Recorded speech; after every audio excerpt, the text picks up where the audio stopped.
Group 1 లో prelims 1:100 తీయాలి result. Group 2, group 3లో పోస్టులు పెంచాలి. ఆ పోస్టులు పెంచి గ్రూప్ 2ను డిసెంబర్ చివరిలో కండక్ట్ చేయాలి. గ్రూప్ 3ని డిసెంబర్ 15 మిడ్లో కండక్ట్ చేయాలి.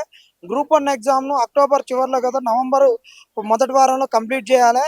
ఈ వాగ్దానాలు ఇచ్చిన ఇవాళ మేము చెప్తున్నటువంటి కాదు. కాంగ్రెస్ పార్టీ అధికారంలోకి రాకముందు ప్రతిపక్షంగా ఉన్నప్పుడు ఎన్నికల వేళ మాతో బస్సు యాత్ర చేపించేటప్పుడు చెప్పినటువంటి వాగ్దానాలు ఖచ్చితంగా మేము మా ప్రభుత్వం రాగానే మీరు అన్నట్టు గ్రూప్ 2, గ్రూప్ 3లో పోస్టులు పెంచుతాము, పెంచి మీకు న్యాయం చేస్తామన్నారు. ఇవాళ పెంచట్లేరు. ఇప్పుడు చిన్నారెడ్డి గారి దగ్గరికి కూడా కలవడం జరిగింది. చిన్నారెడ్డి గారు ఏం చెప్తున్నారంటే ఇక్కడ ప్రభుత్వం చిన్నారెడ్డి గారు చెప్పేది అనేది కాదు ఆ మాటలు. చిన్నారెడ్డి గారు చెప్పినా ప్రభుత్వంలో ఉన్న వాళ్ళు ఎవరు చెప్పినా ఈ ప్రభుత్వ వైఖరి నిరుద్యోగుల పట్ల ఎట్లా ఉన్నది అనేది. ఎందుకంటే ఆయన క్యాబినెట్ ర్యాంక్ హోదాలో ఉన్నాడు. ఆశమాశ మాట్లాడాడు కదా. ప్రభుత్వంలో ఒక నిర్ణయం అనేది జరిగితేనే ఆ మాటలేక మాట్లాడేది. ఈరోజు ప్రభుత్వం మాటలు చిన్నారెడ్డి గారు మాట్లాడినాయి. వాళ్ళు ఏమన్నారంటే ఇవాళ మీరు ఉద్యోగాలు పెంచమంటే ఎట్లా పెంచుతారు, మీకు ఉన్న దాంట్లో ఎగ్జామ్ పెడితే రాదా, రాకుంటే ఏం చేస్తాం, ఇప్పుడు పెంచమనగానే ఎట్లా పెంచుతాం మేము, ఇంకా నెక్స్ట్ ఇద్దాం నోటిఫికేషన్, ఇది రాసిపోరి ఉద్యోగాలు రానోళ్ళకు మేము ఇంకా 4 ఏళ్ళ స్కిల్ ఎన్హాన్స్మెంట్ చేస్తాము, ప్రైవేట్ సెక్టార్లలో ఎంఎన్సీలలో ఇస్తామన్నారు. మరి ఇదే మాటలు అప్పుడు ఎందుకు చెప్పలేదు ఈ కాంగ్రెస్? ఈ నిర్ణయం రావడానికి మీకు ఇస్తున్న ఫీడ్బ్యాక్ దరిద్రమైన ఫీడ్బ్యాక్. ఈ నిర్ణయం రావడానికి ఈ ముడిసరకు ఆలోచనలు ఇచ్చినోడు మూర్ఖుడెవడు, ఆ దుర్మార్గుడెవడు, ఆ దృష్టులు ఎవరు, వాళ్ళు ఎవరంటే ఇలా రియాజు బల్మూరు వెంకటే. వీళ్ళు మాట్లాడే మాటలు అవి. ఈ రోజు వీళ్ళ గురించి మాట్లాడుతున్నాం అంటే మా మీద దాడులు కూడా చేయించవచ్చు. వీళ్ళంతా బరితెగించినటువంటి వాళ్ళు. ఇక్కడ మరణాలు చనిపోతున్నా కానీ ఆ మరణాలను అవహేళన చేస్తున్నటువంటి వాళ్ళు. ఆ రోజు బీఆర్ఎస్ ప్రభుత్వంలో మరణాలను వీళ్ళు ఇట్లా చూపించారు కదా సమాజానికి. నిన్నగాక మొన్న తెలంగాణ ఫార్మేషన్ డే దశాబ్ది ఉత్సవాల రోజే ఒక సంగీతాన్ని చెల్లె మీరు ఇచ్చినటువంటి అడ్డగోలు డేట్ల వల్ల ఒత్తిడికి గురయ్యి పోస్టులు లేక ఒక చెల్లె చనిపోయింది, నకరకల్ పట్టణవాసి. దానికన్నా ముందు నువ్వు గ్రూప్ 4 జేఆర్ఎల్ లీస్ట్ ఇప్పించినావు బల్మూరు వెంకట్ గారు. ఆ పాపానికి తలిగుద్ది నువ్వు నాశనం అవుతావు. ఆడబిడ్డ పాపం తలిగి మామూలుగా రూమ్ నెంబర్ 57లో నువ్వు ఏం చెప్పినావు, గ్రూప్ 4 జనరల్ లిస్టుకు వచ్చి రమ్మని చెప్పినావు. అక్కడి నుంచి జనరల్ లిస్ట్ ఇప్పించినావు. ఒక్కడి నుంచి ఎలక్షన్ ముంగట గ్రూప్ 4 రద్దు చేపిస్తాను వాగ్దానం చేపించినావు. నువ్వు జీఆర్ఎల్ ఇయ్యగానే ఒక అమ్మాయి చనిపోయింది. మరి ఈ మరణాలు మీకు కనిపించట్లేదా? మీ రాజకీయ భవిష్యత్తు కొరకు ఎట్టనైనా నిరుద్యోగులను వాడుకుంటారా? ఇది వీళ్ళ దుర్మార్గమైనటువంటి పని.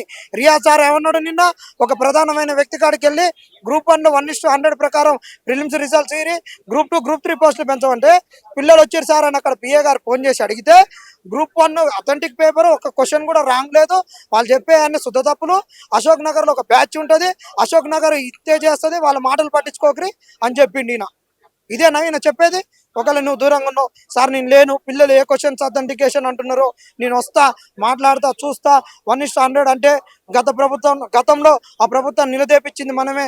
నేనే ముందుండి రవీంద్ర భారతిలో చేపించిన ఆ పిల్లలను లాఠీ దెబ్బలు తినిపించిన, అన్ని చేసిన, వాగ్దానాలు ఇచ్చినాం. వాళ్ళకి చెయ్యాలి సార్, ఎంత పాసిబిలిటీ ఉంటుందో అంత చేయాలని చెప్పాలిగా. మా ముంగట నేను చేస్తా, నేను ప్రభుత్వంతో మాట్లాడతా, నా దేవుని తప్ప ప్రభుత్వం దృష్టి తీసుకుపోతుంటావు. మరి నువ్వు ఎందుకు చెప్తున్నావు? ఏం చేయడానికి చెప్తున్నావు చెప్పు? నిరుద్యోగుల దగ్గర నువ్వు వేదికలు ఎక్కినప్పుడు నేను నిరుద్యోగుల ప్రతినిధిని, నా వల్లనే వచ్చింది, నేను 10 సంవత్సరాలు చేసిన, ప్రజాస్వామ్యాన్ని కాపాడుకోవాలి, ఏమేమి నీ నోటికొచ్చినన్ని మాట్లాడతావు.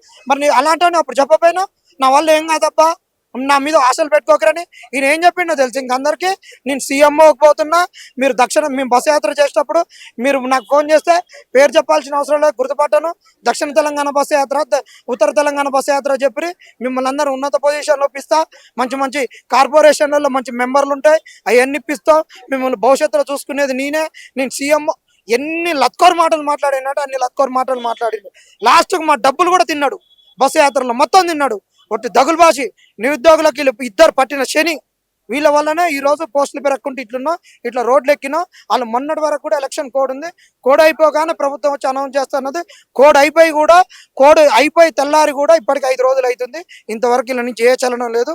దయచేసి రేవంత్ అన్న నీకు దండం పెడుతున్నాం, ఈ బల్మూరి వెంకట రియాజ్ మాటలు నమ్మకరి. నిరుద్యోగుల గోస తెలియాలంటే అశోక్ నగర్కి రారి, యూనివర్సిటీలకు తిరిగిరి, అన్ని స్టడీ హాల్లో తిరిగిరి, ఉన్న వాస్తవాలు తెలుసుకొని అప్పుడు మీరు కార్యాచరణ పాటించరు. కానీ ఇదే ప్రకారంగా కనుక ఎగ్జామ్స్ కండక్ట్ చేస్తే మేము పోతాం. కానీ మేము కనుక మేము నష్టపోయింది, మేము కూడా నీకు ఎట్ట బుద్ధి చెప్పాలని అట్ట బుద్ధి చెప్తాం. ఇన్ని ఫ్యామిలీలు, మా బంధుత్వాలు అన్నీ ఉంటాయి, వచ్చే ఎన్నికలలోనైనా మీకు బుద్ధి చెప్తాం. కానీ ఇప్పటికి ఇంకా మేము అంత తెగిడ్చలేదు. ఇది మా ప్రభుత్వం, రేవంత్ అన్న నిన్ను మోసం చేస్తున్నారు. తొందరగా నువ్వు తేరుకొని వాళ్ళకు బుద్ధి చెప్పాలని దూరం పంపి.